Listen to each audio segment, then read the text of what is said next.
Abelson, and this is Women Who Write.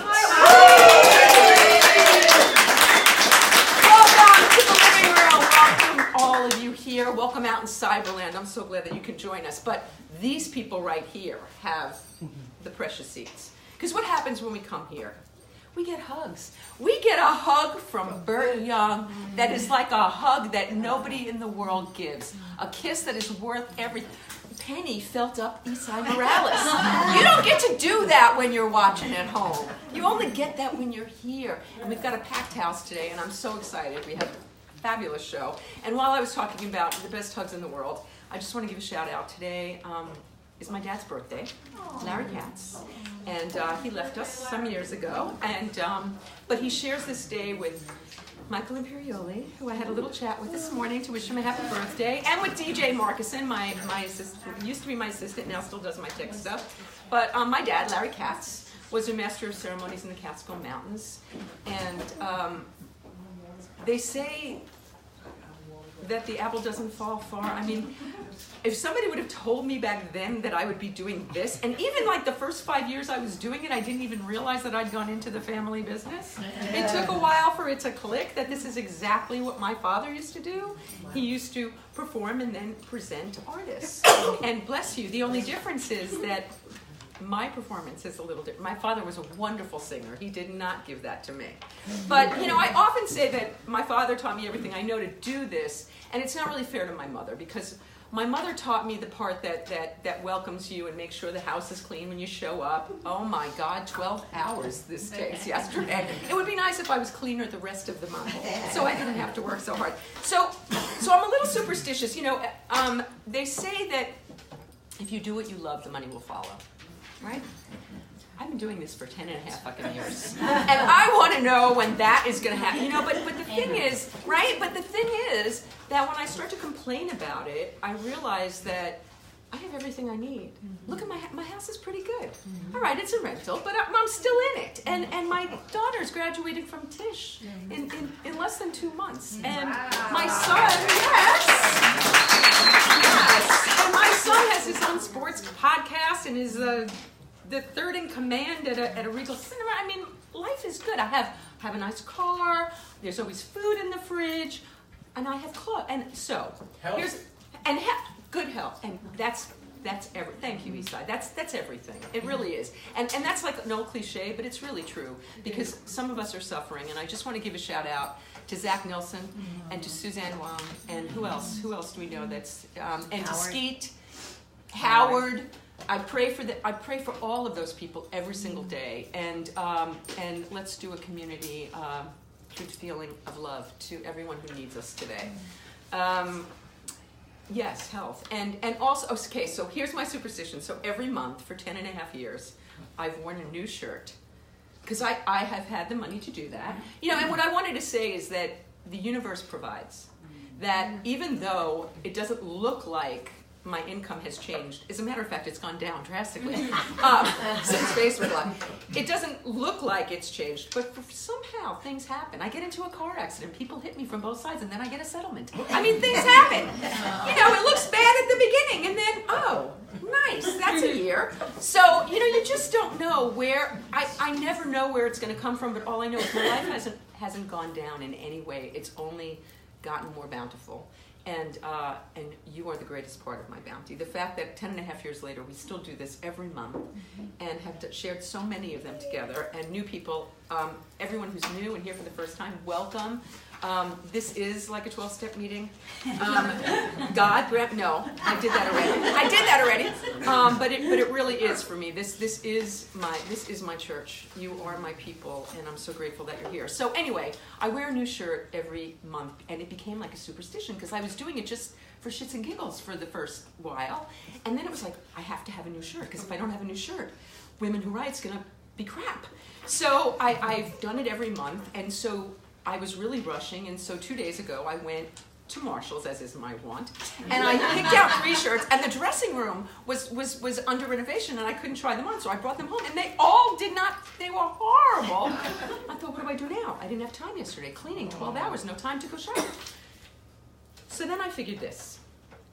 I bought this to interview Steve Ferrone on Game Changers in January. Pete, what happened January 30th? What's that? What happened January 30th, Pete? You weren't paying attention. No, because Pete's listening to make sure the sound is okay. No, I was talking about my ex-wives.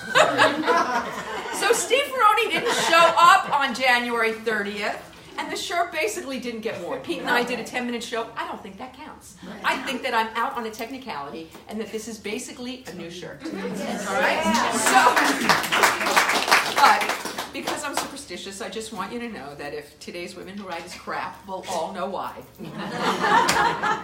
Okay, so anyway, people often ask me how I get the guests that come here, because it's been pretty extraordinary that for 10 and a half years, every single month, we have had superstars, absolute superstars of music, of film, of TV, incredible writers. How does that happen? Well, we live in LA, so, actually the first time that I met Micky was in an In-N-Out burger. He and Donna were eating, and I was with the kids, and we were visiting my husband, who was my husband at the time, and it was like, I don't know, it was like 17 years ago, and we just had lunch with them. We just sat down, and there's Gemma Dolenz. I mean, that happens in LA, which is crazy. But that's not usually how I get our guests. Sometimes it happens that way. Usually, though, like Esai,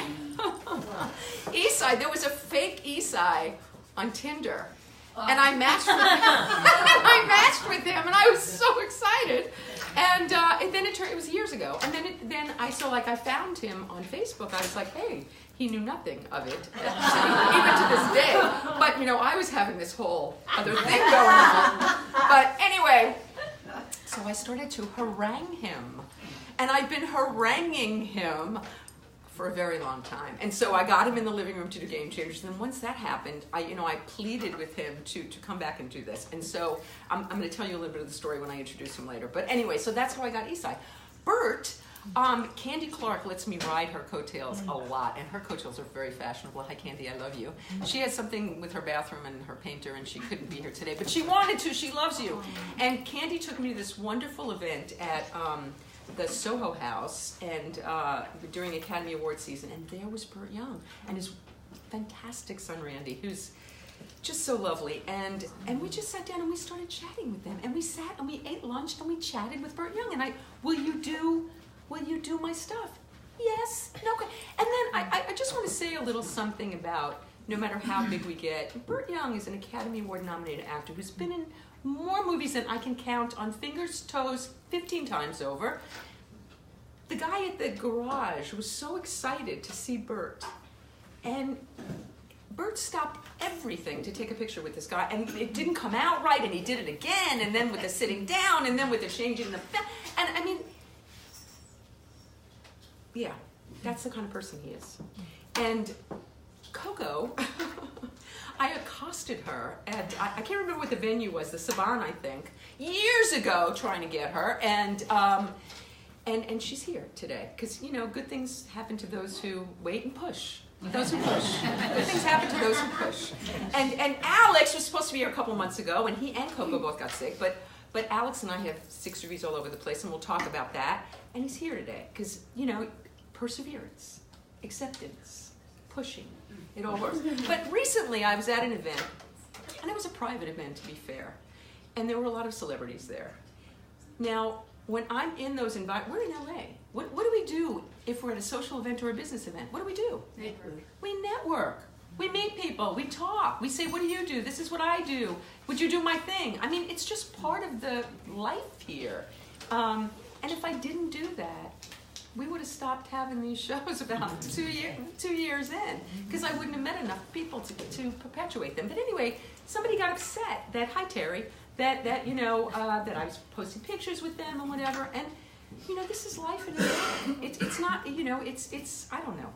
Anyway, I figure that part of what I do in life, part of my purpose, my raison d'etre, is to make celebrities accessible.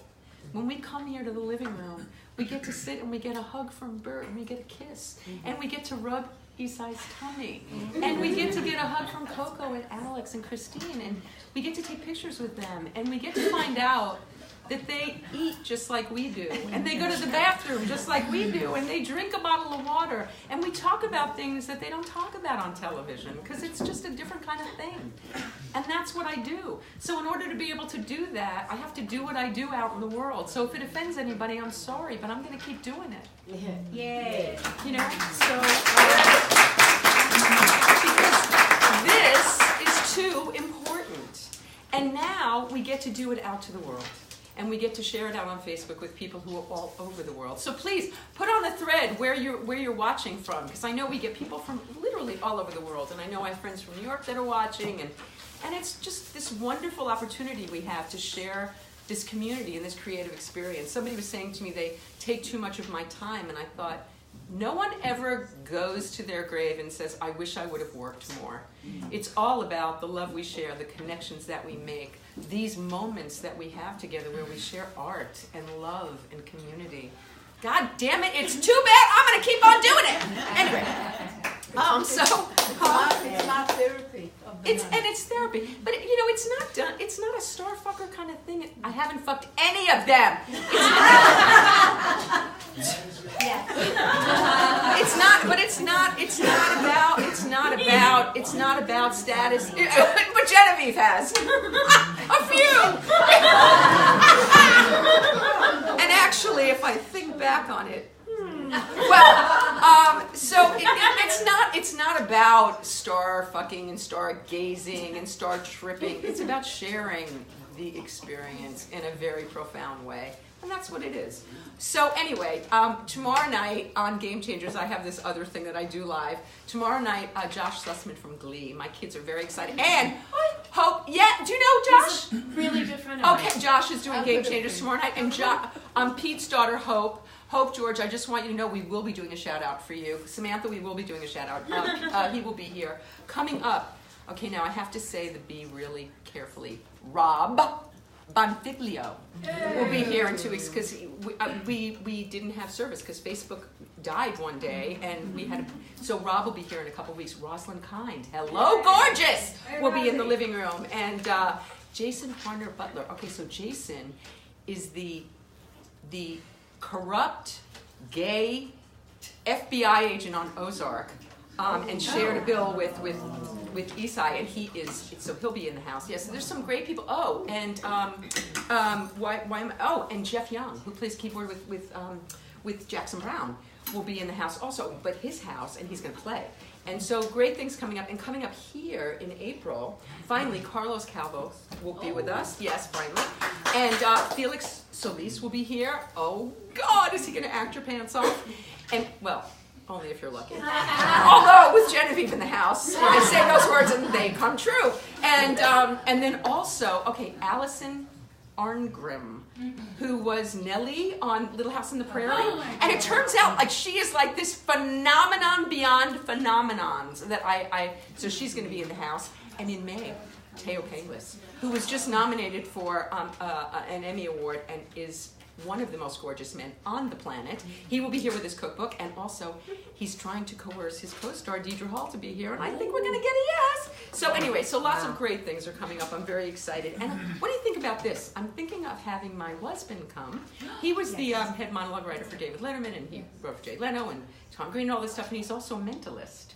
Oh, he's mental, all right. But anyway, so that's a line from my book. Don't jump, sex, drugs, rock and roll, fucking mother. I don't have one to show you, but I will later. But anyway, so I'm thinking of having him come and do some mentalism and talk some comedy, right? You think? Yeah, that'll be an interesting bill for those of you at home and for those here in the living room. No, we get along great. So I just want to thank the people that make this possible for me. I am grateful. I'm listening to the new Deepak Oprah 21-day meditation. Chopra. Chopra, what did I say? Oprah. No, it's Deepak and Oprah. People always correct me. It's Deepak Chopra and Oprah Winfrey, and they do it together. So it's Chopra. So it's Chopra. And anyway, so the 21-day meditation this month is about grace. And so the first day was gratitude to grace. And my gratitude, if my gratitude brings me to grace, I'm going to be very graceful today. Don't watch me when I fall down. But anyway, my gratitude to Okay, so my new wingman, who has been phenomenal on Game Changers, Pete George. Please give a hand. He's an amazing rock and roll comedian as well. Pete, where are you performing? A week from Friday, the Avi Casino in Laughlin. There you go. So, and we're going to have Pete do his thing for us too, because we want to see that, don't we? Yes. I don't know who's going to work the camera that day, but we'll work it out. You will? I'll work the camera. Oh, Elle, you don't have enough to do. And let's give a hand to Elle Etch, my beautiful goddess who welcomes you.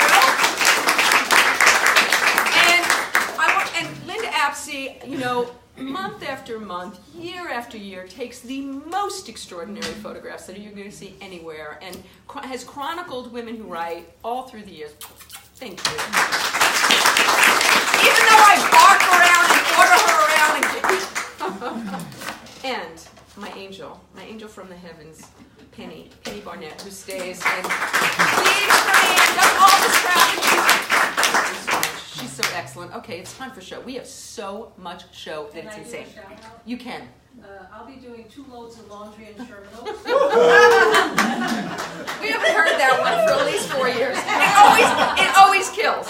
Okay. And a lot of new people here. A lot of new people. Yeah, it's true. A lot of new people. So, Christine Blackburn has been a flight attendant, a Peace Corps volunteer, and she's a published author. She's also a cancer survivor. You'd never know it to look at her. Despite her own story-worthy life, she continues finding delight in the stories and lives of others. As producer, writer, and skilled interviewer, which she is, I can attest, Christine and her production company, Storyworthy Media, have produced over 500 episodes, that's an amazing number, of her weekly storytelling podcast, Storyworthy. I've done it a couple of times, and I'm going to do it again very soon, and it's wonderful, and she's wonderful at it. She's also the co-host of Screwed Up Stories, and I screwed it up on purpose. With Rachel O'Brien on Westwood One, Christine is also the creator of Story Smash, the storytelling game show played every month at the Hollywood Improv. Christine played Ready for the Weekend movies on USA Network. Sometimes you just say the words and they make absolutely no sense, but you say them anyway. And has contributed to the Huffington Post. She is a 3-time Moth Story Slam winner. Wow. And performs storytelling all over Los Angeles. Christine's also appeared on over 100 commercials. She's the author of the book Picked to LAX, My Story-Worthy Life, and she's about to treat us to a taste. It is my pleasure and my thrill to welcome the beautiful Christine Blackburn.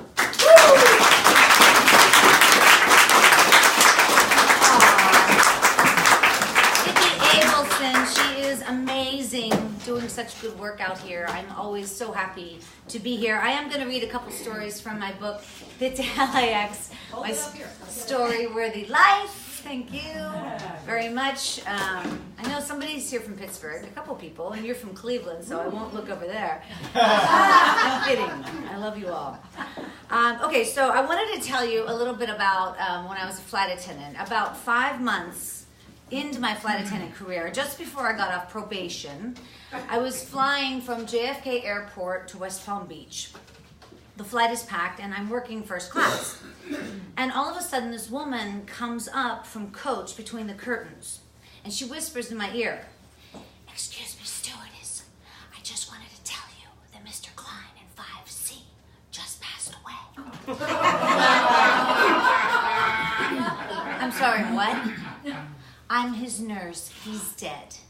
And then she walks back through the curtain, and she sits down. I do not remember this in flight attendant training. So I go to my flight attendant manual and I look it up. And sure enough, there's a rule. It says, if a passenger dies on your flight, do not be alarmed. Place an oxygen mask over their nose and mouth. Oh my God. Adjust the elastic band around their head and act naturally. You may also want to put a blanket in their lap. I'm not even off probation, so I'm going to make this happen. I get an oxygen bottle and a blanket, and I head back through the curtains and into coach. And then I see the guy. He's about 120 years old, and he is dead. He's in the window seat, but I act naturally. Hey, Mr. Klein, I hear you're not feeling well. I turn like the little air thing on over his head. How about a little extra oxygen? And then the nurse helps me fit like this elastic band over his dead head. Oh my God. What's that? You're a little cold? Well, I have a blanket right here. And honestly, no passengers catch on. Then I turn around, I walk back through the curtains, and I go into the cockpit to tell the pilots, who are not the least bit phased. We'll notify the ground, the captain says. And the flight continues. And right before we land, I check on Mr. Klein one more time. Yep, he's still dead. Once we're on the ground, I assume that we will let the passengers off the plane, then we'll get off the dead guy. Right? This is logical to me. But that's not what happens. We land, we taxi to the gate, I open the door, and 2 paramedics rush onto the plane with a straight back chair. They wheel it back to 5C, and the charade continues. Hey, Mr. Klein, we hear you're not just stay calm. We have you. We're going to lift you and put you in this straight back chair here. And then they like strap his arms around his chest, tighten the belts, and they basically dolly him off the plane. Well, I was off probation in 1 month, so I just play by the rules. And I say, bye-bye, Mr. Klein. Nice to see you. We'll see you on the next flight.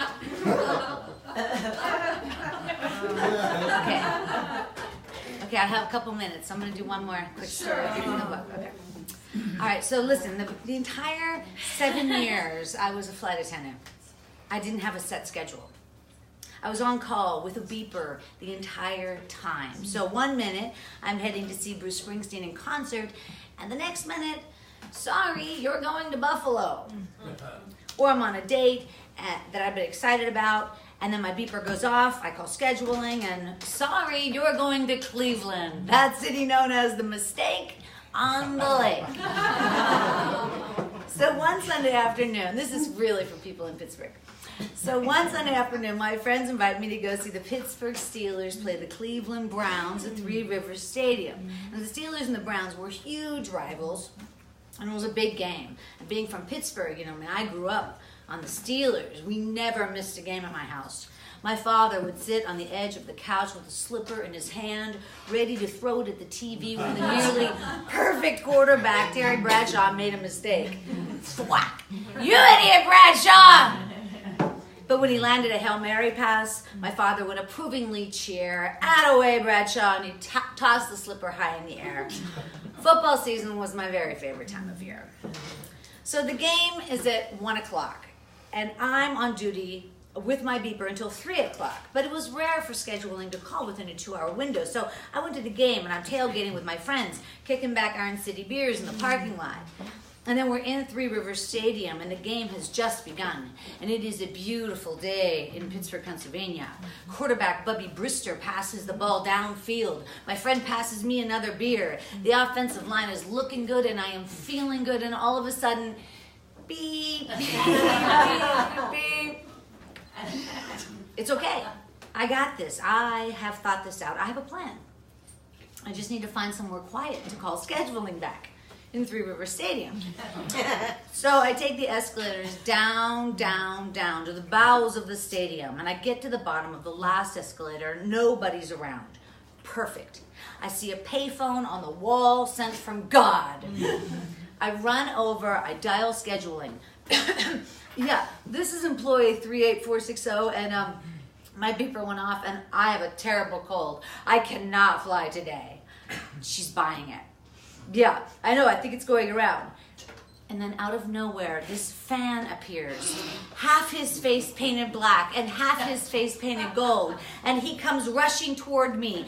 And he grabs the phone, and with his sweaty face pressing into mine and his crazed eyes, he screams, "Go Steelers! We're gonna kick their ass! The Browns suck!" Hello? Hello? Miss Blackburn, you have 1 hour to get to the airport. So I run out of the stadium and I rush to my car. I always have my suitcase packed, my uniform ready to go, and now I'm literally sitting in my underwear in the front seat of my car trying to pull on the navy pantyhose because you have to find like the seam, and then you have to get the crotch straight. And I wiggle into the wool skirt, the scratchy polyester blouse, the double-breasted blazer. Finally, I'm dressed. I slip on my navy pumps. I check my hair, my makeup in the mirror, because I'm a safety professional. And then the final touch, I pin on my wings. And then I frantically drive to the airport, and by the time I get on the plane, the passengers have already boarded. And as I'm putting my suitcase away in the overhead bin, I can feel their eyes on me like daggers. They think that I'm the reason why they're late. Oh, no. I want to say, oh no, I'm not the reason why you're late. You see, you're late because another flight attendant called in sick. In fact, I hauled ass to get here. Yeah, in fact, I made it with 2 minutes to spare. In fact, I'm the reason why you're going to take off at all. You see, just an hour ago, I was in Three Rivers Stadium watching the Steelers play the Browns, and now I'm here. So a little credit, a little gratitude, but I don't say that. I say, hello, nice to see you. Welcome aboard. Because I'm a safety professional. So I take my seat in the front of the plane. I can hear and feel the pilots pull full throttle and we take off. But within seconds we hear a loud bang and there's a jolt and the plane just sucks back. And my first thought is, I cannot believe just over an hour ago I was in Three Rivers Stadium and now I am going to be in an airplane accident taking these people to Orlando. A second jolt brought me back to reality. The passengers are staring at me and their dagger eyes have turned to puppy eyes. What do you know? I feel beads of sweat on my upper lip and I pick up the phone behind my head and I call the cockpit, but they don't answer. The flight attendant sitting beside me is furiously looking through her emergency manual like they're IKEA instructions. The flight attendants in the back aren't coming forward. Nobody is taking charge. So like the Bubby Brewster of this goddamn plane, I take off my seatbelt, I straighten my double-breasted blazer, I adjust my wings, and I head back to comfort the passengers. Hey, folks, look. So we lost an engine. They didn't necessarily know that. Recovering, I say, folks, look, we're on a 727. It has 3 engines. We can easily fly on 2. They're not buying it. You guys, it's a Boeing. It's a Boeing, and I always say, if it's not Boeing, I'm not going. Finally, thankfully, the captain comes on the PA. Well, folks, looks like we lost the number 2 engine. We'll attempt the landing after the fire trucks arrive. Click. Oh my God. You see, folks, we're going to attempt the landing after the fire trucks arrive. Wait a minute. What fire trucks? You're all going to get free drink coupons. Okay, right there. I'm going to give you guys all free drink coupons. The captain announces flight attendants be seated.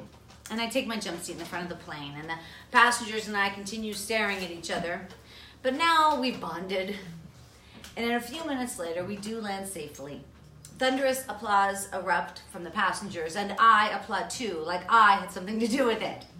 Bye-bye. Good luck on your next flight. Sorry about the accident. It was nice being in this emergency situation with you. I promise you'll get the free drink coupons. My beeper goes off again, and I call scheduling. They tell me that I'm released for the day.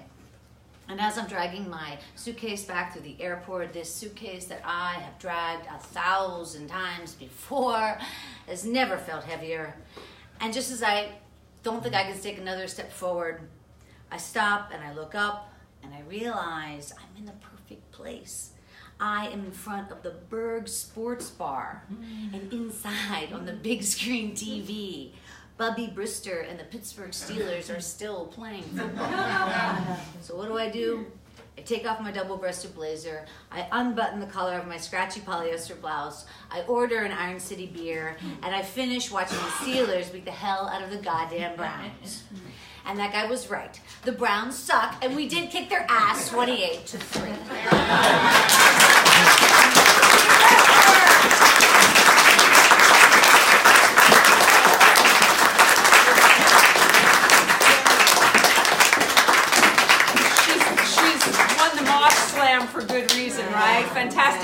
Blackburn. And there are books in the back. And what do we do after we're done? We buy books. We buy books. That's what we do. Okay, so I'm going to blame the shirt. I did it wrong. We always open with music. And we were going to open with Coco, and I forgot. Yeah. So I'm blaming the shirt. But it was really nice to open with Christine because she's beautiful, isn't she? And that was a perfect beginning. So what I'm going to do that's kind of weird that we've never really had happen before, Alex is going to be playing with Coco. He's going to be playing from his own CD. He's also going to be backing up Esai. So I'm going to make him leave after Coco so that I can introduce him and bring him back. And then I'm going to leave him here when I introduce Esai. Okay? So this is kind of weird. And Alex, if we can use this later for Burt, would that be okay? Can we use yours? Yeah, okay, good. So I want to make sure that everybody can hear everything wonderfully. So, as I said, I've been trying to get Coco in the living room for a long time, and it's a family thing. Because I chased Micky it was 5 years before he played the living room, and then it was a wonderful day, and it's on YouTube if you want to see it. It was great. But Coco has been, okay, how long? 30 years? 30 years backing up Micky? Have you been singing with Micky for about 30 years? Well, actually longer than that, but not professionally. Well, so I want to hear about that. So I bet your living room must have been, well, Circus Boy. Oh, don't even start with me. Your brother on Circus Boy. So you guys were, I'm sure, doing things from way, way. But anyway, Coco. Okay, she says, I can't remember a time when I didn't sing, and I want to hear when you started singing and what that was like, and you and Micky at home. That was a family holiday meal I would have liked to have been at. Coco does theater and her own cabaret shows, songs on the music stand, and music from the masters, with musical selections from Irving Berlin, the Gershwins, and Cole Porter, as well as backing up Micky for more than 30 years. She also toured with Micky and Davy Jones in the late 70s and with the Monkees since 2012. Coco and Alex just got off the road, just played the Beacon Theater, I think about a week ago. And from the Beacon to Women Who Write. Ladies and gentlemen, and I'm not even going to tell you about Alex. Act like he's not here because we'll talk about him later. Please welcome Coco Dolenz and back in her Alex Jules.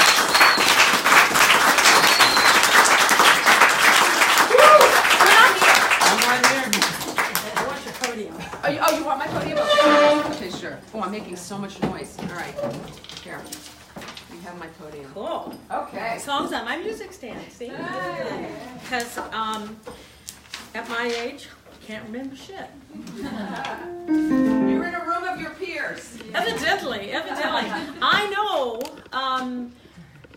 I'm as ADD as you are. You are hysterical. Now I know why I'm here. She's like, I like that too. And everybody goes, just shut up and sing it. No, but there's a chicken. I'm not able to sing. God almighty. You are one crazy woman. Thank you so much for having me today. I'm so glad to be here. I had no idea what to expect. I thought it was really someone's living room with a few couches and we'd sit around and talk and then maybe I'd stand over here and say, I did not know what to expect. And so this is very exciting. I want to do a couple songs that Alex, who you don't know yet. Actually, no. Oh God, so many stories. How long do I have?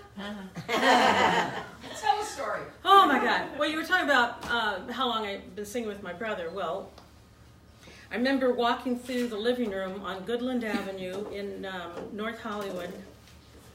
They call it NoHo now. Doesn't she look just like Micky and Sandy? Yeah. Micky, it's freaking me out.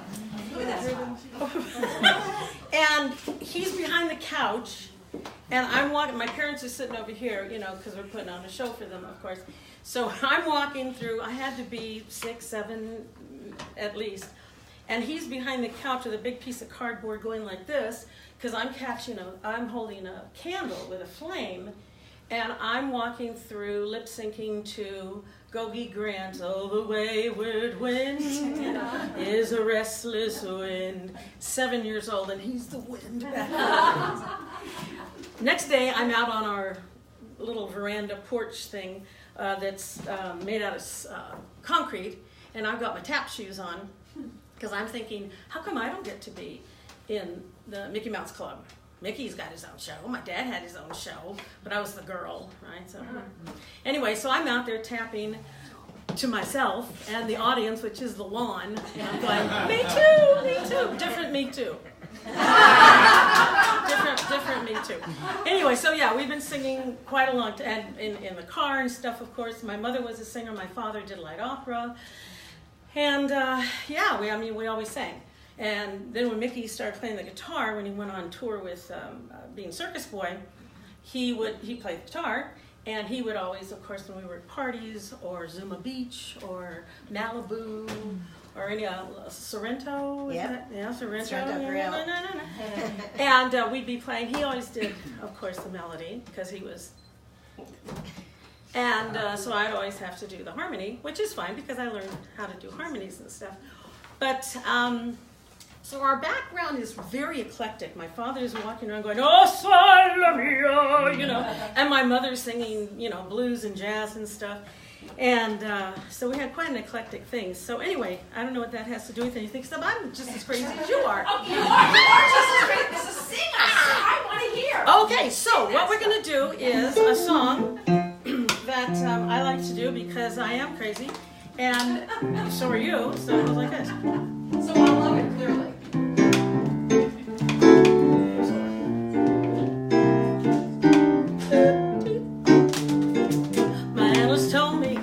That I ran out of my head the way he described it. He said I'd be better dead than alive. I didn't listen to his jive. I knew all along that he was all wrong, and I knew that he thought I was crazy, but I'm not. Oh, my analyst showed me that I was right out of my head. He said I need treatment, but I'm not that easily led. He said I was the type that was most inclined, went out of his sight to go out of my mind, and he thought I was nuts. No more ifs, or ands, or buts.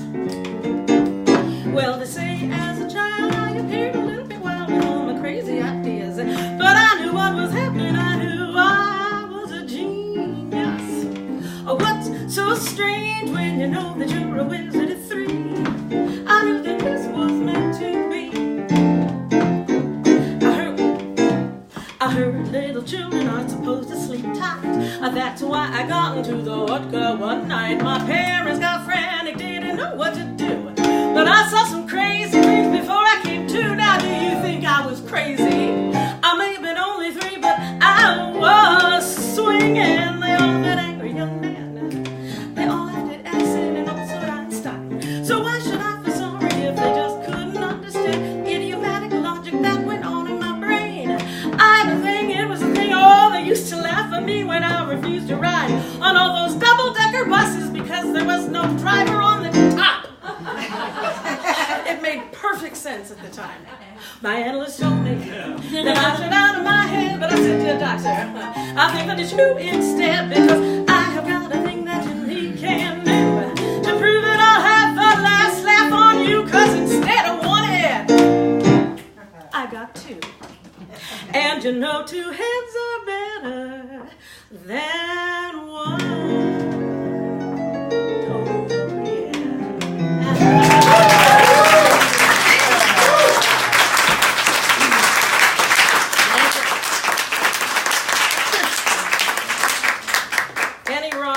To Wardell Gray's composition. I like my brother, he says it too. He goes, if it wasn't for the songwriters, we'd be out here doing blah, blah, blah. When I said I can't remember much, it's true. Because I'm older than dirt. And I found this song at Catalina's one night. You know Catalina's in Hollywood? Yeah. Wonderful place. And this woman gets up there. I go with my friend Lee Newman, who, anyway, long haul story. Anyway, see, I'm just like, You're my sister. Yeah. This person gets up there and she does this song, and I went, oh my God. So I raced home, of course, to find the lyrics. I had to change them a bit. So I do write, but usually it's that I'm changing lyrics to make them a little bit more, you know, apropos or something. And I do have lyrics and things that I've written that nobody has seen. So I guess I'm a writer, but until I get brave enough to put it out there, it's like... Anyway, I will. Do it. All right, so this is a song. Looking around here, I'm sure many of you, maybe not you. It's an age thing. Tell me if any of these lines or any of these lyrics hit home. Midnight, I wake up and remember that I left the door open with my groceries outside. Oh, where the hell did I put my keys? Oh, look, there they are, under Rick Steve's travel guide. Memory, what became of the short term? I remember the old days. I had more RAM back then. If I eat fish and do the crosswords every day, will my brain cells grow again? I could swear I put those tickets, bring it up a little, right here in my wallet. Oh, but now I'm late. I thought the show started at 8, but I wrote it in my whatchamacallit. Damn, what did I walk in this room for? Maybe when I was younger, I took too many loops. Oh, where's that ginkgo biloba that I picked up today? Oh, I left it at Whole Foods.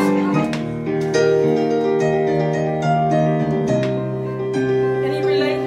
Anybody relating?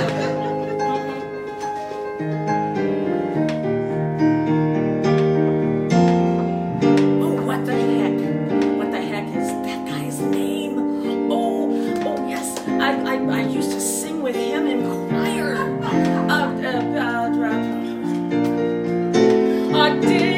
Did I turn both of the burners off?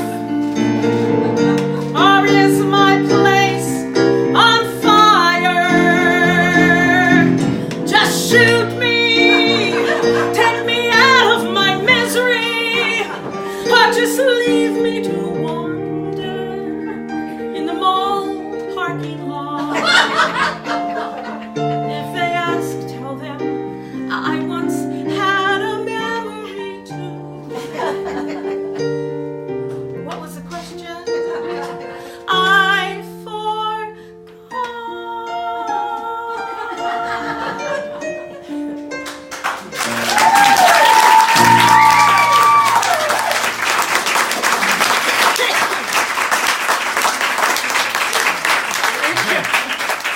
Love singing at 11 in the morning. Yeah. No. Yeah. It's all of our lives. Really fantastic. Oh, thank you. Yeah, like we say, I don't even have it on my watch. It's like 11, you're waking up. Okay, I'm gonna do one more song for you by Megan McDonough and Janice Stanfield, who wrote this beautiful song. While Micky was monkeying around and doing all that stuff for so many years, I was singing mostly at religious science churches and unity churches. I don't know if you're familiar with those or not. They call them Centers for Spiritual Movement. And most of the songs I sang and that I recorded, because I have some CDs, were always songs that kind of uplifted you and made you think. And like the songs on my music stand, we do not only blues and stuff, but we do some songs that, again, just make you think and make you feel good about yourself, okay? So this is my prayer for you and my blessing to you and to Vicki for having me. Thank you so much.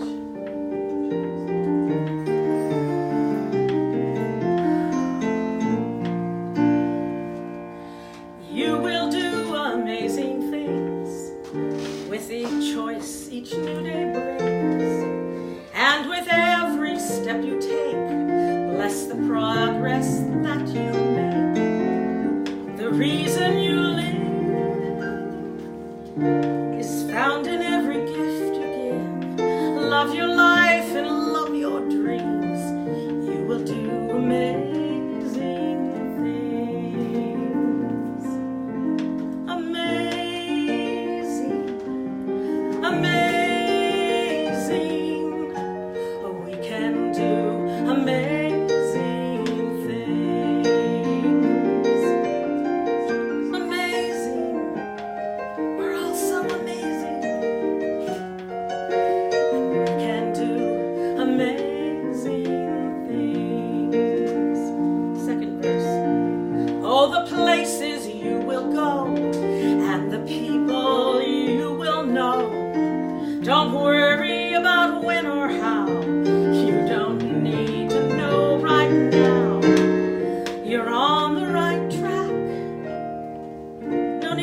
you're such amazing. You can do amazing things.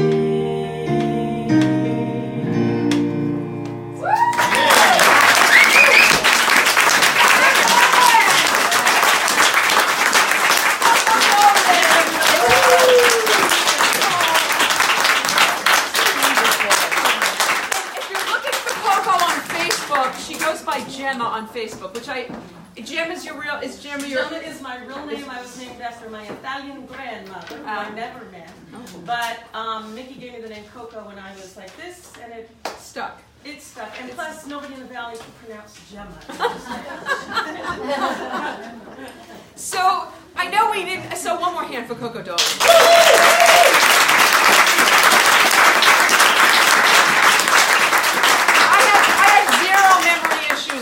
Myself, yeah, right. Okay, I drink, I put coconut oil in my coffee every morning, except usually I forget. Yeah. Okay, so you didn't notice this man that wasn't behind the curtain. I did.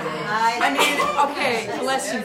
Did you get a load of that playing? Because that's a little bit of a taste of what we're about to have. Oh my God.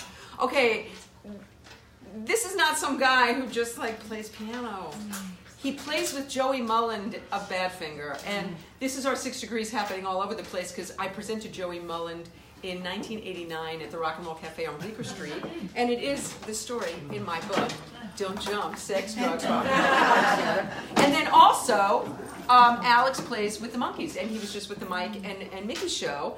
And again, Nez produced Women Who Write up in Big Sur, and we went up there, and he played for the first time in 17 years there, and Elle was there, and it was fantastic. We have, and Linda was there. That's right. Oh my God!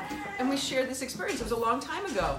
I think it was about 8 years ago, right when I started having my feathers. But anyway, yeah. So, and Alex didn't give me a bio, so I'm just kind of grabbing things. But he also plays with Denny Lane.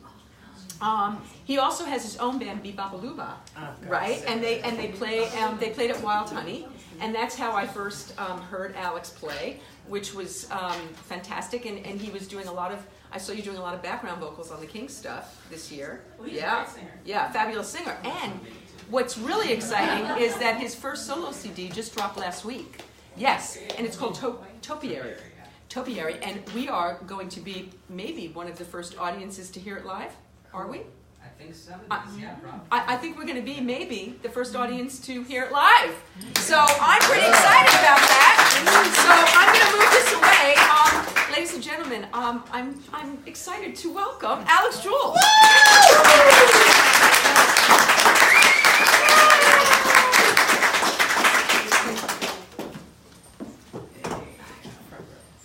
Hi.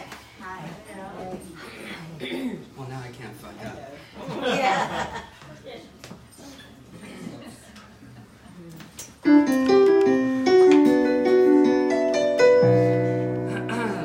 I'm just gonna reference these lyrics. It's 11 a.m. still, right? No, now it's a quarter. Yeah, so I'm gonna play you guys a few songs from my new solo record called Topiary. I'm just gonna jump right in. This one's called 9 Day Queen. I wrote it after I went to London, I think for the first time, and was at the Tower of London and heard this crazy story about the 9 Day Queen, Lady Jane Grey. So this happened. Oh yeah, you're smart, and it's gonna be you.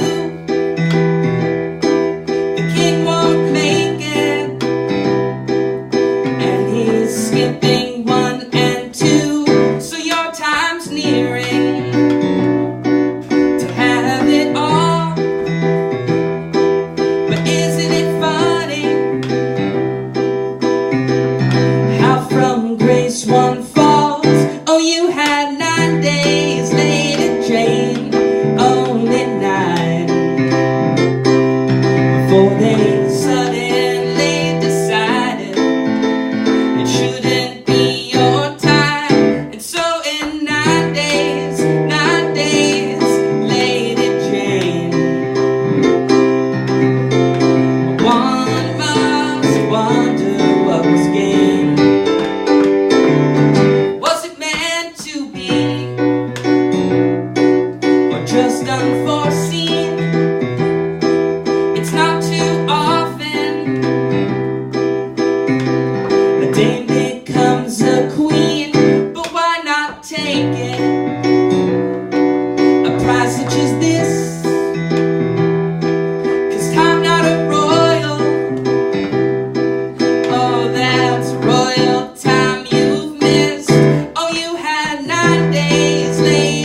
endlessly. Oh Jane, I wonder, with your head on the stone, was it all worth it for just 9 days on that throne? Oh, you had 9 days, Lady Jane, only 9, before they suddenly decided it shouldn't be your time. And so in 9 days, Lady Jane, one must wonder what was gained.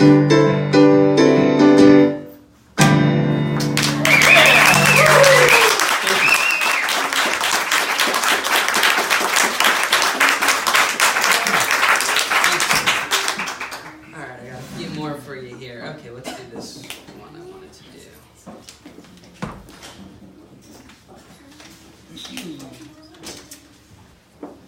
I haven't played these songs in a long time.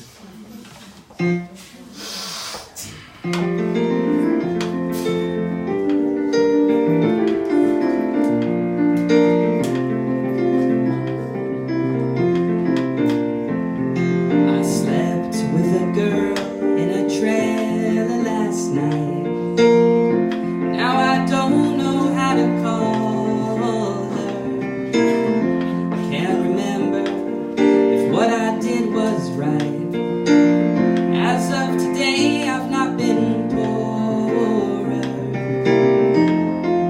Now another day will pass me by of that. I can't be sure. Then I'll sleep alone again tonight, thinking of her.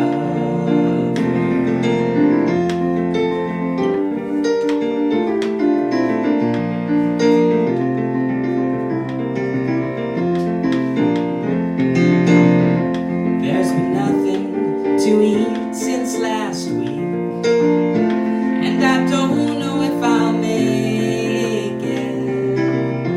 Million promises I promised I would keep. One by one I learned to break it.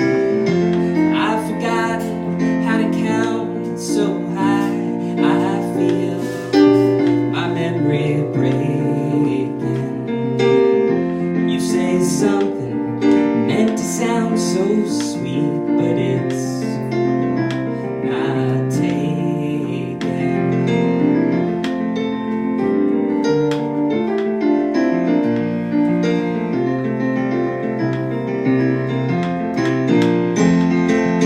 Oh, what I'd give to show them to know. Years ago, things changed so suddenly, right under me, cunningly. 'Cause I have a heart, but you break it.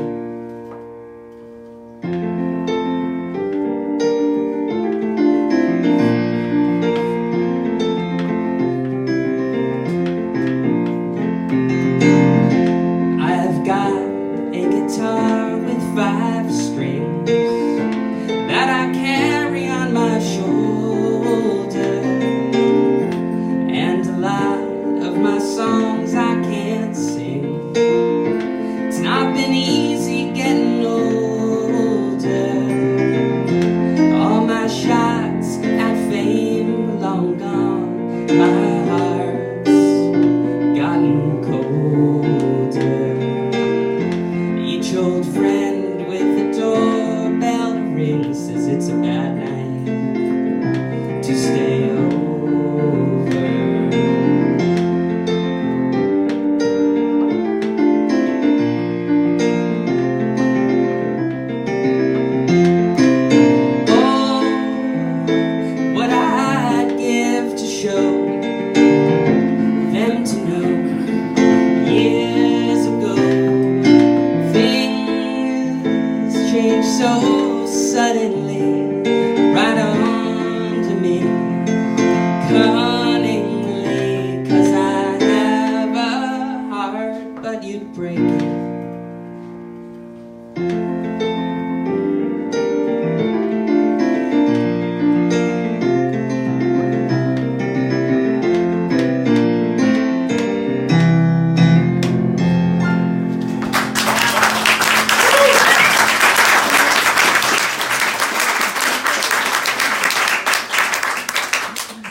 I wasn't going to play this next one because, well, it's a little hard to get through because it's about my dog, who I love a lot, and it's a sad song for me, but I got a call this morning from my parents, and they have to put down their dog, who I love a lot. And so I'm going to dedicate this to them and to Ziggy, who's a sweet guy, so we'll try to make it through this. You know, I'm up here too, man, I mean. I'm going to try.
Maybe it's not, but it sounds like an upper. And then I'll leave you guys. It's called Can't Get Through. This is the first track on Topiary. Thank you, Vicki, for having me. Thank all you guys. Coco, you sounded great, even though I wasn't here to see you. I heard.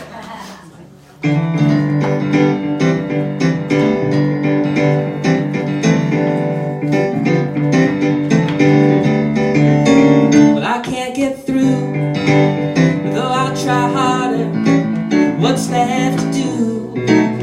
What's left to bother? Even if I do, you might say you're going on your own way. Blow a fuse, I can't get through. Why can't we talk just like we used to? Or take a walk,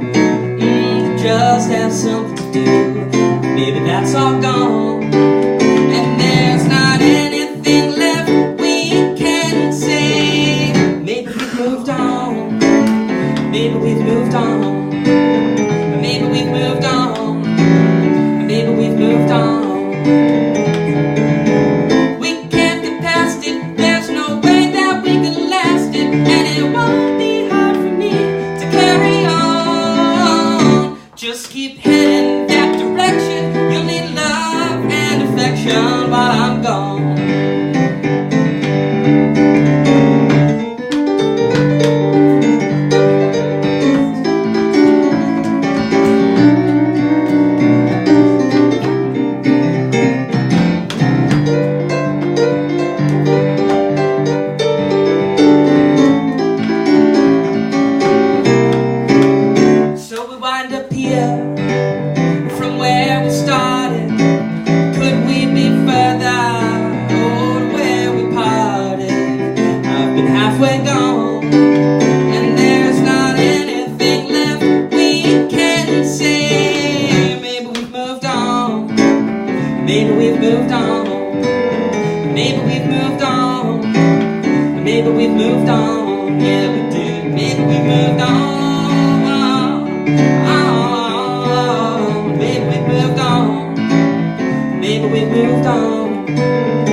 Jules, and you'll find me. Okay, yeah, you can order the CD there. I'm going to put the link in the liner notes so that people will be able to find it. Because Alex doesn't have CDs for us today, but we're going to go online and we're going to buy it, right? Mm-hmm. That's right. That's what we do. And Alex is going to leave, and he's going to come back in 30 seconds. Okay, so I love surprises, as you all know. I really do. So after chasing Esai Morales on Facebook for years to try to get him to do this, I got him to do Game Changers, which was fabulous. And then I said, he sang a little bit at, when we were doing this little promo, he sang for like a second. I was like, oh God, I want you to come and sing. And so it turns out that he sings with Mitch Weissman, who was the original fake Paul in Beatlemania, who's a very old friend of mine. Who's been here with Gary Marshall, yes, and and Esai and Mitch and I all have this history from China Club and stuff. Also in my book, don't jump, sex, drug, but anyway, yeah. So Esai I was going to give him a spot at a later show, and he was going to like do a whole set and everything, and then he told me 2 days ago that he's leaving for 5 months because he's an actor who works and he has a gig, and that's what happens to people. So I don't know what the gig is. Maybe he'll tell us. Maybe he won't. Burt, I apologize for this taking so long to get to you. We love you. Please, we have a bounty of riches today. It's a really big shoe. Esai calls himself an activist, which I just love.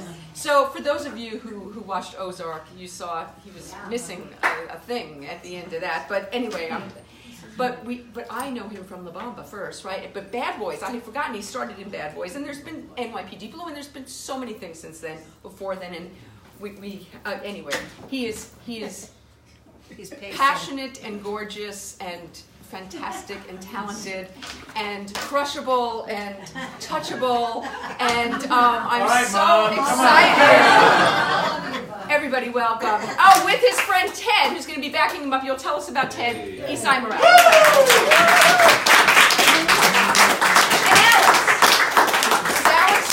It all depends. See, this is weird because I'm not a professional singer. I'm an actor, and but I have this kind of thing inside me for music, harmony, and my friend Ted Silbert is an amazing musician. I actually went to school for it and everything. We gotta do it. We came up with some original songs, and then we like to do some cover songs and stuff like that. And for me, this is kind of like practice. So I mean, Coco and Alex, you guys sound great. I feel awkward coming up after. And for me, I kind of wake up around this time. So, I think adrenaline sometimes can help. So bear with me if I don't, sound as good as those guys. But let's. You want to hear an original, or do you want to hear like some? Do we have the rights to sing? Original. Okay. This song. No, we have no rights. We're going to get screwed. No, because they take you down now if you're like any excuse. Yeah, they might. So do it original. So this is a song that came from the sadness of the economic situation where I don't know how many you've heard people like a mother and son in Greece jumped out of a window and committed suicide because the economy went so bad. And I thought, what would it take for a mother and son to kill themselves? Now recently with the Parkland students, another one just committed suicide. And it's like, if you think about our military, we have like 22 veterans a day. I mean, it's a big problem. So this, before I start kvetching everything, just think of a guardian angel speaking to someone on a bridge. So, all in all, it's up to you. You are the best at what you do. You are the master universe co-creator. And even if you're not aware, love only gives you what you dare. It all depends on how we care for each other. For each other. So don't let go. No. Pick yourself up off the floor. There's no one out to get you now. If she gave your all, now give it all more. And let us know what you're all about. 'Cause when you throw our love away, there's nothing left for us to say. Oh no, don't let go. 'Cause after all, it's what you know. How does it feel or make you grow? Some pain can teach us how to flow toward each other. And after all is said and done, you never hurted anyone. You lived your life and now you're done imitating. Procrastinating. So don't let go. No. Pick yourself up off the floor. Don't ever let them keep you down. Yes, you gave your all, now give it all the more. And let us know why you're around. 'Cause when you throw our love away, there's nothing left for us to say. We're through. They've all been left and gone away.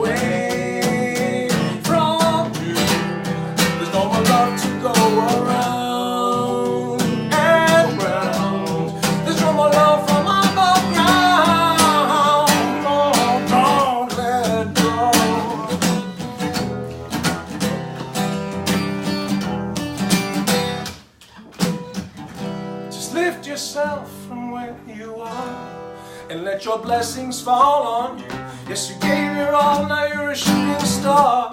There's nothing better we could do, 'cause when you throw it all away, there's nothing left for us to say.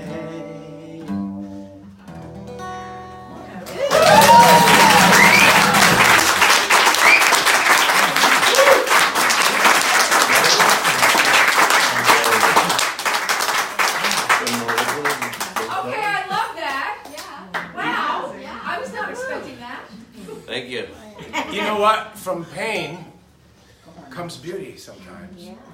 And like someone who is turning lemons into lemonade, you know, from your accident and things like that. I had a very, very painful period in my life and relationship, and this little beauty came from that. So, here.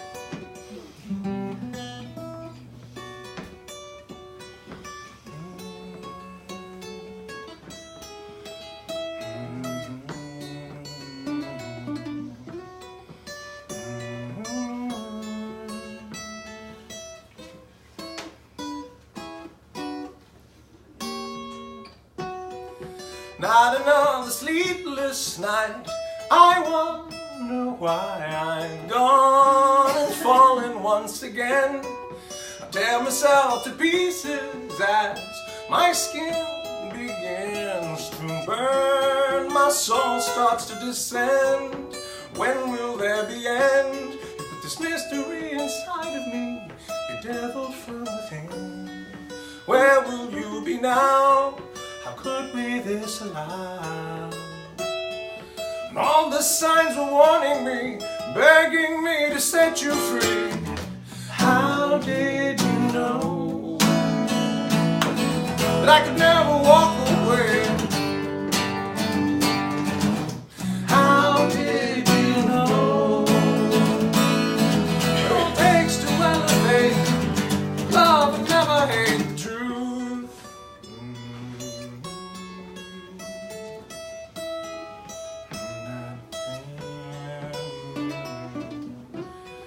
Standing on the edge, wondering how it came to this, wondering what you really miss. But I ignored the signs, and all my friends were warning me, begging me to set you free. How did you know that I could never walk away, lost it all to better things with you? How did you know? When all it takes to elevate, you gotta learn love would never hate the truth. That's not what we're born for. I will always run for you. That's not what we're called on. I will always run from you.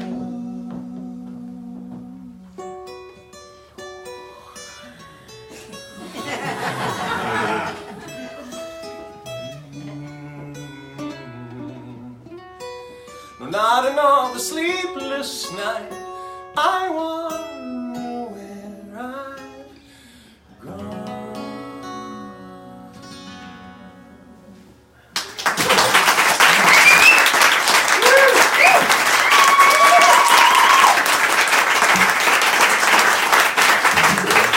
Acting in front of thousands or millions is easy. This is hard. There's a song, I don't know how many we're supposed to do, but I would like to do something where people can sing along to. Yes, we like that. Yeah. So, do you know how do you know? Just do one window. Which one? Yeah?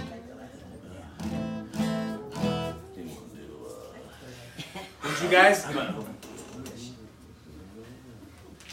Okay, there's a choice. We could do Happiness is a Warm Gun. We could do Girl. We could do Hide Your Love Away. Girl. Girl? Or Day in a Life. No, but Girl. Day in a Life is nice though, right? I know. The thing I like about Surprise us. We want the Girl. room for a girl. The thing I like about Girl is that it's a very Russian song. If you listen to the melody, it's like being in Russia. With the balalaikas and things like this. But is there anybody going to listen to my story? All about a girl who came to stay. She's the kind of girl you want so much it makes you sorry. Still you don't regret a single day. Oh girl, girl.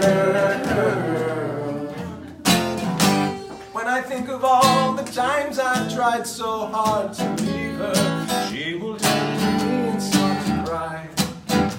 Then she promises the earth to me and I believe her. After all this time I don't know why. Oh girl, girl. She's the kind of girl who puts you down when friends are near you feel a fool. When you say she's looking good, she acts as if it's understood. She's cool, cool.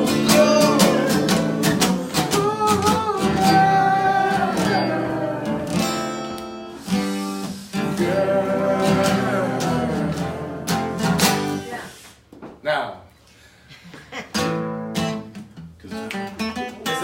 there's a musical interlude. She was told when she was young that fleeting would lead to pleasure. Did she understand it when they said that a man must break his back to earn his day of pleasure? Will she still believe it when he said, oh girl,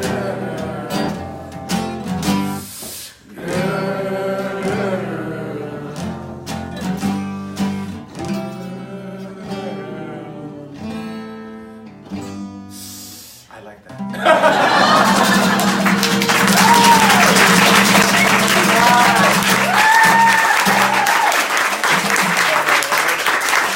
Can we do one last one?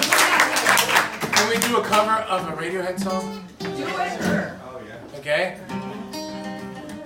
Good? Yeah. It's hot. It's hot in here. It's getting hot in here.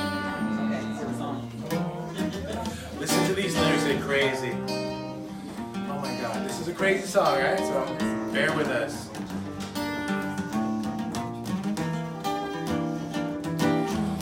Please can you stop the noise? I'm trying to get some rest from all the unborn chicken voices in my head. What's that?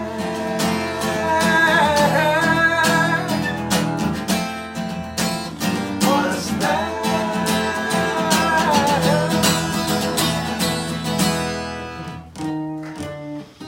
When I am king, you will be first against the wall. And your opinion of which has no consequence at all. What's that?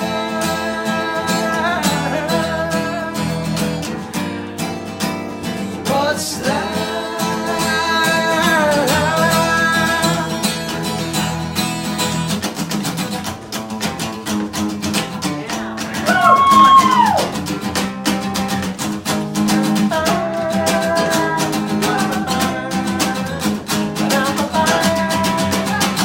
Ambition makes you look pretty ugly. Kicking, screaming, Gucci little babies.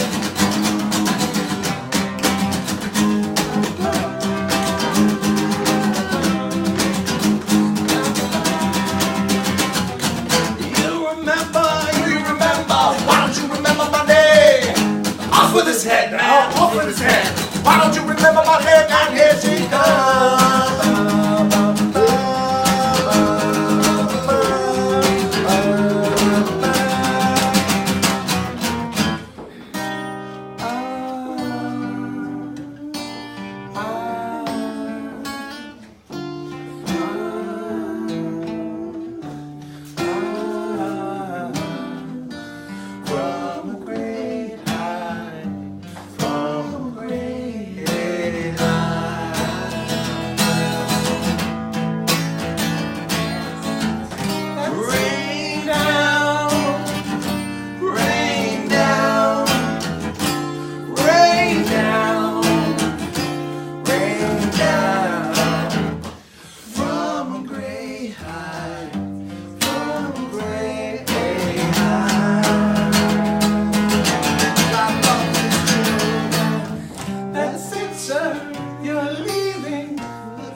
on tour.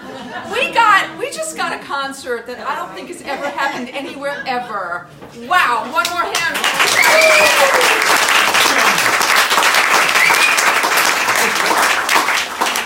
That was amazing. Alex, is this thing on? I'm gonna turn that on for Burt. I'm gonna bring over chairs, and I'm gonna do a really quick introduction because I want to talk with Burt about all of his stuff. But I love that keyboard. yeah, it's really, and it's red, and it's so cool. So yeah, I told you how I met Burt, and you know we've been in each other's company. This is now the third time, and being with this man is like being with family. I mean, as soon as I met him, the hug, the eye contact, the depth of emotion that comes from him it's why he's an Academy Award nominated actor, because there is so much depth there. And it's not just, for those of you who don't know, it's not just from his acting. He is an incredible fine artist. I got to see a lot of his work live, but I've been looking at it online. I can't afford you yet. I need the universe to be good to me so I can afford a Burt Young. But wow, his work is amazing. All of his work is amazing. And what's crazy, okay, so we went to the same high school. And he could have been in my drama class. God damn it, I could have done a scene with Burt. But Burt was kind of a hoodlum back in those days. We're going to talk about that. And then he dropped out of high school. He became a boxer.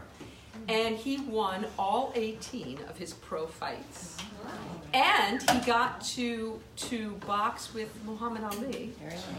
And he won. Burt won! You gotta love that. The movies are crazy. We're gonna talk about, I'm gonna bring Burt up here so we can hear about how that whole Rocky thing happened. Burt was the one actor that Sylvester Stallone wrote the part for. It was for him. He knew from the beginning he wanted Burt. And he was the highest paid actor for damn good reason. And there was a little romance, not a little romance, a big romance on that set. And at Lee Strasberg, there was a romance there that's going to blow your mind. He is quite the ladies' man. The last time I saw him, he was flying back to New York to woo his young love back. What a romantic he is. Back to School. Hello, Pete's favorite Burt Young movie. The Pope of Greenwich Village. Our friend Eric Roberts and the thumb and Burt does a dying scene in that movie that is unlike any other. I'm not going to talk any more about him. I want to talk with him. Ladies and gentlemen, it is my honor and my privilege and my thrill to work with Burt Young.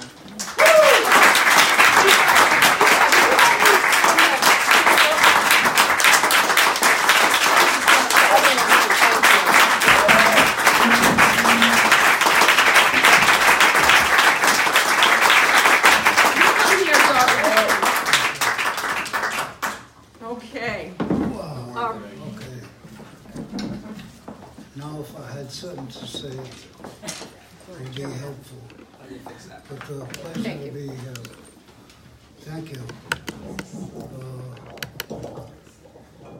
I'm enjoying myself very much. Are you? We made you wait a long time, Burt. I'm sorry. I pulled through.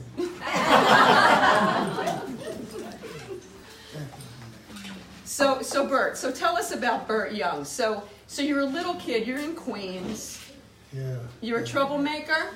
Very bad. Very bad. So what are you doing when you're a troublemaker? Oh, I stole a lot. What'd you steal? Whatever came by. Yeah. Did you ever get caught? Yes. You did? Yes. Did you go to jail? A little bit. Wow, no kidding. How old were you? 15. So like juvenile thing? No. The slammer? Oh yeah. Wow. So and were you boxing when you were a little kid? When did you? Yeah. So I turned pro when I was 15. Wow. Gus D'Amato was my manager. I was Tyson's manager. Wow. And, he was a good guy, so he's a good guy. Did he find you or did you find him? I found him. Ah. I knew all about him, you know, and I want to be part of his operation. So you obviously had to train. A boxer can't just box. Yeah. Did he help you train, or were you doing that before you met him? How did that happen? Yeah, no. I trained at his gym. It was 14th Street Gym, it was called. And Tyson was training there. And I joined the ranks, and it was pretty cool. Pretty good. And you were quite the boxer. 18 wins is 18 for 18. I was hot shit. But your face is beautiful. You didn't get messed up. Did they? That's why You never took it to the face. That's why you won. You had to protect the face. Well, I could avoid problems, you know. And it was good. And we're going to talk about acting. We're going to talk about acting. All right. So I know you studied with Lee Strasberg. How did you segue from boxing to acting? How did that happen? A girl chasing a girl. One of your people. Yes. In a delightful way. And she was great. And I fought for her in a big way. A real big way. Wanted to marry her, and she me, I hope. Most of the time, I think. But it's been pretty good. And I come from a strong family. But so how did she get you into acting? How did that happen? She wanted to study with Lee Strasberg. Only she couldn't get in, you know. So I figured I can get in any place I wish. That's the attitude. That's wins fights and gets you Academy Award nominations. So I did just that. I got in, and he took a shine to me, Lee did, and we had wonderful people, Jane Fonda, people like in the. Who else was in your class, Burt? Marilyn Monroe. Yeah, and who did you date, Burt? Marilyn Monroe. Yeah. I couldn't hope. She was lovely. Most honest, auspicious young woman. Very good, nice girl. Was she as vulnerable as I imagine? Oh yeah, you could hurt her with a toothpick. She was that was. I hate to say that, but she was completely lovely, you know. And but everybody was. Strasberg was a complete gentleman with her, with me, with the actors, with people like Paul Newman, with a host of us. And so how did you go from being in Lee's class to becoming a professional actor? What was the path there? What's the first thing that you did that you got paid to do? Do you remember? Yeah, I think I do. It was always plays, because you didn't need an agent, you didn't need plays, and that was the ticket. And I happened to be pretty cool with that stuff, you know, so it was okay.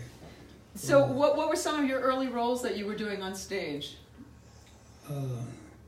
Daddy, I Don't Like It Like This is one.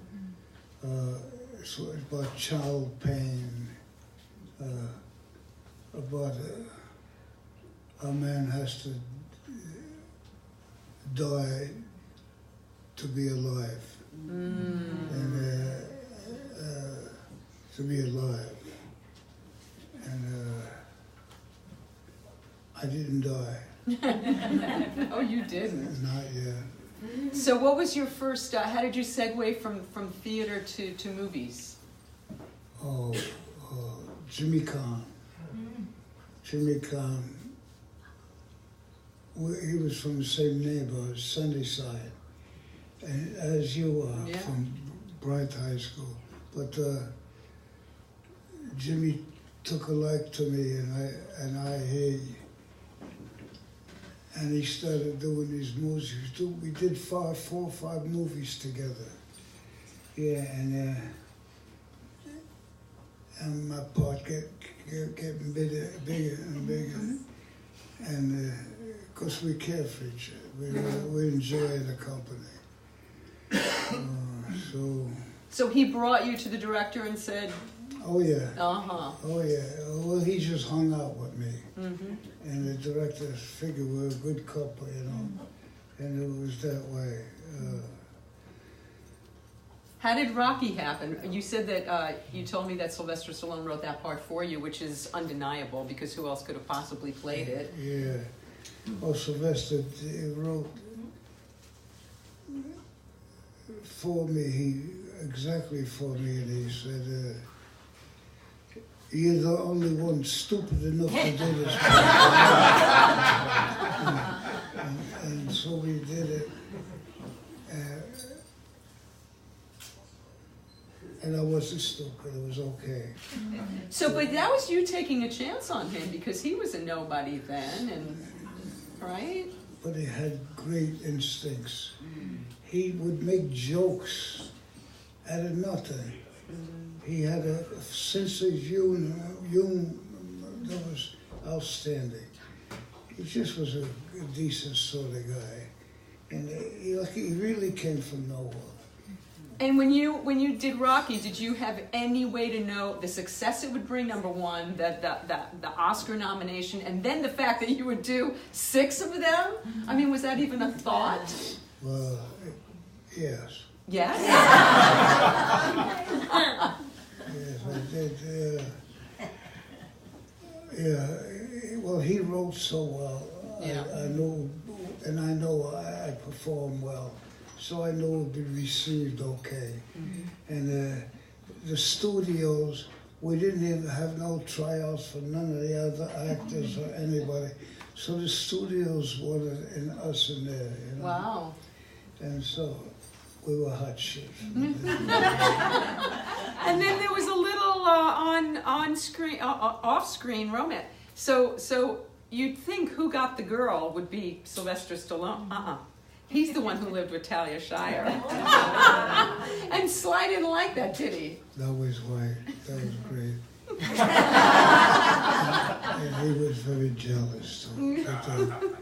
But Paulie, that was your sister. he said she was sorry. I couldn't help it. Things happen in life, you know. All in the family. All in the family, yeah. And so, did it stay wonderful for you? Was it always wonderful to work with?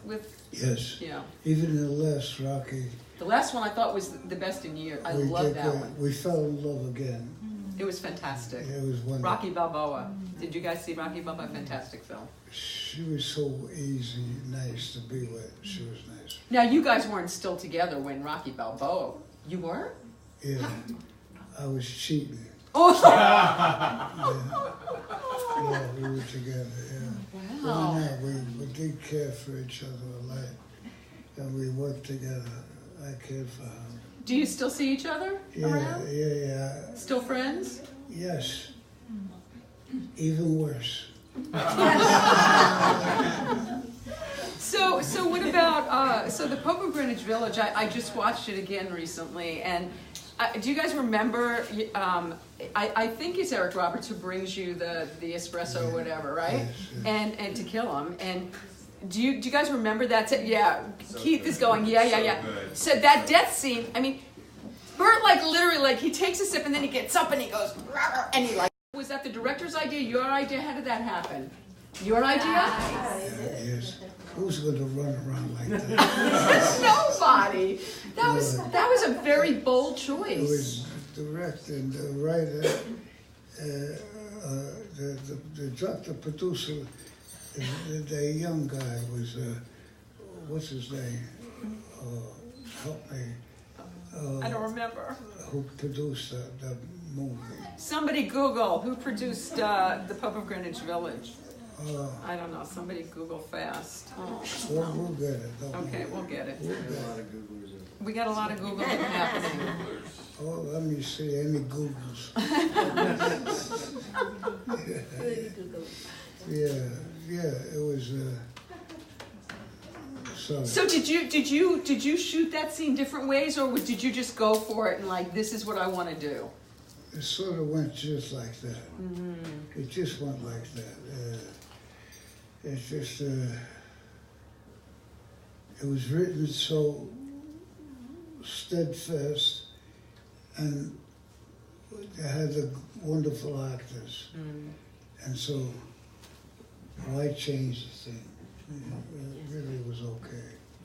So Burt, so you studied in the actor's studio, so I assume that you're a method actor. What does that look like when you're doing a part like this and you have a death scene like that?